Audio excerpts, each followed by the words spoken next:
हाय दोस्तों, आज मैं आप लोगों को घात का जोड़, घटाव, गुणा, भाग ये सभी मैं आप लोगों को इजी तरीके से बताने वाली हूँ। तो चलो मैं वीडियो को शुरू करती हूँ। और घात और घटाव का जोड़, घटाव, गुणा, भाग बनाने से पहले समझ लेते हैं कि आधार क्या होता है, घात क्या होता है। तो जो अंक लिखा हुआ होता है उसको हम आधार कहते हैं। जो बड़े में अंक लिखा हुआ होता है उसको आधार कहते हैं। वो अंक के ऊपर डिग्री के रूप में जो अंक स्थित होता है उसको हम घात कहते हैं। क्या है आपका घात हो गया। किसी भी अंक के ऊपर डिग्री के रूप में किसी भी प्रकार का अंक स्थित होता है उसको हम घात या घातांक कहते हैं। इस वो अंक जो है किसी प्रकार का हो सकता है, 10 हो सकता है, 12 हो सकता है, 8 हो सकता है, किसी भी प्रकार के वो अंक हो सकता है जो डिग्री के रूप में जो स्थित होता है उसी को घात कहते हैं। यानी कि इंग्लिश बोले तो पावर कहते हैं। घात को इंग्लिश में क्या कहते हैं, पावर कहते हैं। तो इसी को हम पावर कहते हैं। तो 3 हमारा क्या होगा, आधार हो गया। और इसके ऊपर डिग्री के ऊपर जो अंक स्थित होता है उसको हम घात कहते हैं यानी पावर कहते हैं। और 3 के घात 2 है। 3 के घात क्या है, 2 है। इसका मतलब क्या हुआ कि 3 में 3 से गुना करना है कितनी बार, जितना घात रहेगा उतना ही बार उसमें गुना करना होगा उसी अंक से। यानी कि 3 का घात 2 है तो 3 में 3 से गुना करना होगा कितने बार, 2 बार। 3 कितने, 3 या 3 का घात क्या है, 2। यानी 3 में 3 से कितना बार गुना करना होगा, 2 बार। 1 और 2 हो गया तो गुना करने पर क्या गया, 9 हो गया। तो इस तरीके से आप समझ गए होंगे घात किसे कहते हैं और आधार किसे कहते हैं। एक और अंक लेते हैं, जैसे कि 5 का घात हो गया 4। इसका मतलब क्या होगा, 5 में 5 से गुना करना है क्या बार, 4 बार। कितना घात है तो 4 है। यानी कि 5 में 5 से ही गुना करना है कितनी बार, 4 बार। जितना घात रहेगा उतना ही बार गुना करना होता है उसी अंक में। तो 5 का घात 4 है। यानी कि 5 में गुना करना है कितनी बार, 4 बार। 5 में 5 से गुना करना है 4 बार। कितना घात है, 4। तो 4 का गुना कर लेंगे तो 50 25 हो जाएगा। 25 5 125 हो जाएगा। और 125 5 कितना आ जाएगा, 625 आ जाएगा इसका आंसर। तो इस तरीके से जो आप समझ गए होंगे कि घात किसे कहते हैं और आधार किसे। तो अब हम घात का जोड़ देखते हैं। तो है 2 का घात क्यू प्लस 8 का घात 2 प्लस 5 का घात 3 है। तो पहले सभी का घात तोड़ेंगे। घात तोड़ने का मतलब है 2 का घात 3 है। इसका मतलब क्या हो जाएगा, 2 में गुना करना है 2 से कितनी बार, 3 बार। तो लिख लेंगे 2 गुने 2 गुने 2। 2 का घात 3 था, 2 ही में 2 से गुना करना था कितनी बार, 3 बार। 3 बार कर लिए प्लस तो प्लस। 8 का घात 2 यानी कि 8 में 8 से गुना करना है कितनी बार, 2 बार। लिखेंगे 8 गुने 8 फिर प्लस तो प्लस। 5 का घात 3 है यानी कि 5 में 5 से गुना करना है कितनी बार, 3 बार। कर लिए। अब सभी को गुना कर लेंगे तो 2 दूना 4 4 दूना 8 हो जाएगा, प्लस हो जाएगा। 8 में 8 से गुना करने पर 64 आ गया प्लस। 5 और 25 और 25 25 125 हो जाएगा। अब सभी को हम ऐड कर लेंगे। देखिए 4 और 5 कितना आ जाएगा, 9 आ जाएगा। और 9 8 कितना आ जाएगा, 17 आ जाएगा। तो 17 का लिख लेंगे 7, एक हासिल हो गया।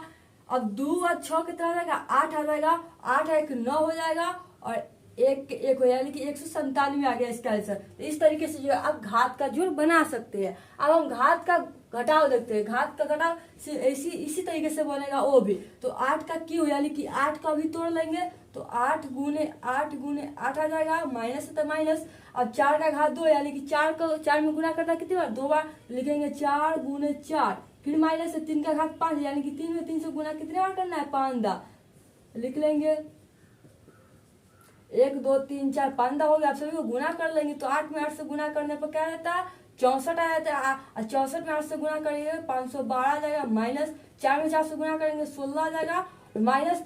और 3 में 3 से गुना करेंगे 9 और 9 में 9 से गुना कर लेंगे तो 9 आएगा 81 आ जाएगा। 81 में 3 से गुना करेंगे 3 8 3 24 243 आ जाएगा। अब सभी को जो है देखिए माइनस माइनस क्या होता है, प्लस होता है। तो लिखेंगे 512 और इस दोनों को जोड़ लेंगे तो 6 और 3 कितना आ जाएगा, 9 आ जाएगा। और 4 1 5 आ जाएगा और 6 का 6 आ जाएगा। माइनस माइनस जुटता है लेकिन चिन्ह माइनस का ही रहता था, माइनस दे दिए। और 512 में से बड़ा कौन है, 659। 659 में से 512 घटेगा, घटाइए तो 9 में से 2 जाएगा तो 7 आ जाएगा। और 5 में से 1 जाएगा तो 4 आ जाएगा। 6 में से 5 जाएगा तो 1 आ जाएगा। ये दोनों में से बड़ा कौन है तो 659 है। 659 बड़ा है। इसके आगे कौन सा चिन्ह है, माइनस का चिन्ह। इसके आगे भी माइनस का चिन्ह रहेगा। इसका आंसर 147 आ गया। तो इस तरीके से जो है आप घात का घटाव बना सकते हैं। अब हम घात का गुना देखते हैं। इसमें 3 का क्यू 3 का घात 3 है और गुने 2 का घात 2 है, गुने 5 का घात 1 है। यानी कि 3 में 3 से गुना कितने बार करना है, 3 बार। तो लिखेंगे 3 गुने 3 फिर गुना का चाहिए तो गुना 2 का घात 2 यानी कि 2 में 2 से गुना करना है 2 बार। तो कर लिए।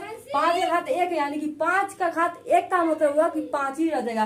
5 में 5 से गुना नहीं करेंगे। इसका घात 1 यानी कि इसमें एक ही बार गुना होगा तो 5 आ गया। तो 3 9 आ जाएगा, 9 27 आ जाएगा। गुना है तो गुना, 2 दूना 4 आ जाएगा, गुना 5 आ जाएगा। अब सभी को गुना कर लेंगे तो 4 5 20 आ जाएगा। अब हम 27 में 20 से गुना कर लेंगे। तो पहले ट्रिक होता है इस 2 अंक का गुना करने का ट्रिक है। एक पहले ऐसे गुना कीजिए तो 7 में 0 से गुना करके तो 0 आ जाएगा, उसका तो क्रॉस गुना कीजिए तो 0 आ जाएगा। 2 7 14, 14 के 4 लिखेंगे, 1 हासिल हो जाएगा। अब फिर ऐसे गुना कीजिए तो 2 दूना 4 आ जाएगा और 1 5 हो जाएगा। तो 540 इसका आंसर आ जाएगा। क्या क्या 540। तो ये आप इस तरीके से भी घात का गुना बना सकते हैं। और 2 अंक का गुना करने का ट्रिक होता है, पहले ऐसे कीजिए फिर ऐसे कीजिए, क्रॉस गुना फिर ऐसे कीजिए। इस तरीके से आप 2 अंक का गुना बना सकते हैं। अब हम घात का भाग देखते हैं, घात का भाग देखते हैं। तो 8 का स्क्वायर, 8 का घात क्या है 2, यानी कि पावर क्या है 2। तो 8 का स्क्वायर कितना होता है आप पता होगा, 8 64। तो 8 का स्क्वायर 64 होता है भागा, और 4 का क्यूब कितना हो जाता है, 4 का क्यूब आपका 64 होता है। यानी कि 64 में 64 से भाग देंगे तो क्या देगा 1। आप ऐसे भी कर सकते हैं 64 बटा 64। इसका मतलब क्या था 64 में 64 से भाग देना, कट जाएगा कितने बार 1 कट जाएगा। तो इसका आंसर क्या गया 1 आ गया। तो इस तरीके से जो आप घात का जोड़ घटाव गुना भाग इसी तरीके से आप बना सकते थे। यदि मेरे वीडियो आप लोगों को थोड़ा भी पसंद हो तो शेयर करना ना भूलिएगा।